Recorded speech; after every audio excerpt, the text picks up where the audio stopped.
करत करत अभ्यास ते जड़मती होत सुजान। रसरी आवत जात ते सिल पर परत निशान। जिस प्रकार बार बार रस्सी के आने जाने से कुएं की कठोर शिला पर भी निशान पड़ जाते हैं, उसी प्रकार निरंतर अभ्यास से मूर्ख भी ज्ञान को प्राप्त कर ज्ञानी बन जाता है। जीवन में धैर्य और लगन वो गुण है जिसको अपनाकर कोई भी साधारण से साधारण इंसान भी महान कार्य कर सकता है। सफलता पाने के लिए ये एक महत्वपूर्ण गुण है। आइए मैं आपको एक कहानी सुनाता हूं। बात उन दिनों की है जब आचार्य चाणक्य तक्षशिला में पढ़ाया करते थे। उनका मानना था कि छात्रों को थ्योरी से अधिक व्यवहारिक ज्ञान यानी प्रैक्टिकल नॉलेज दिया जाना चाहिए, क्योंकि उनके शिष्यों का व्यक्तित्व व्यवहारिक ज्ञान से निखर कर सामने आएगा।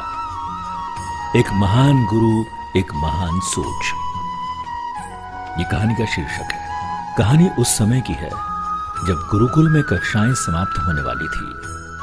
छात्रों की अंतिम परीक्षा की बारी आई। इस अंतिम टेस्ट में आचार्य चाणक्य ने सभी छात्रों को बेत की एक एक टोकरी दी और कहा, गुरुकुल की साफ सफाई के लिए पानी की आवश्यकता है। आप सभी छात्र इन टोकरियों में पानी भरकर ले आए। सभी छात्र गुरु के इस आदेश पर चकराए। अरे, इन टोकरियों में तो पानी भरना असंभव है। परंतु गुरु के आदेश को टालने की हिम्मत किसी में नहीं थी। वो नदी में पहुंचकर अपने अपने टोकरियों में पानी भरने का प्रयास करने लगे। परंतु जैसे ही वे पानी भरते, टोकरी की असंख्य छिद्रों से सारा पानी बहकर निकल जाता था। थक हार कर सभी छात्र खाली हाथ गुरुकुल को लौटे, सिवाय एक छात्र के। वो छात्र जो नदी के किनारे रुक गया। उसे आचार्य चाणक्य में पूर्ण विश्वास था। उसे ये पूर्ण विश्वास था कि आचार्य चाणक्य जैसे महान गुरु ने अगर आदेश दिया है तो कुछ सोचकर ही दिया होगा। और वो पूरे धैर्य और लगन के साथ सुबह से शाम तक अपनी टोकरी में पानी भरने का प्रयास करता रहा और निरंतर करता ही रहा। वो पानी भरने में लगातार फेल होता रहा, पर अपने गुरु की बात में पूर्ण विश्वास रखकर पूरे धैर्य के साथ निरंतर प्रयास करता रहा।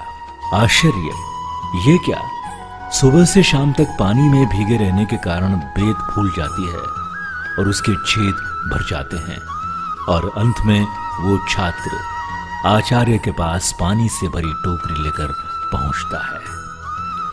तब आचार्य सभी छात्रों से कहते हैं, मैंने आपको एक बहुत मुश्किल काम दिया था, जिसे केवल विवेक, धैर्य और निरंतर प्रयास से ही पूरा किया जा सकता था।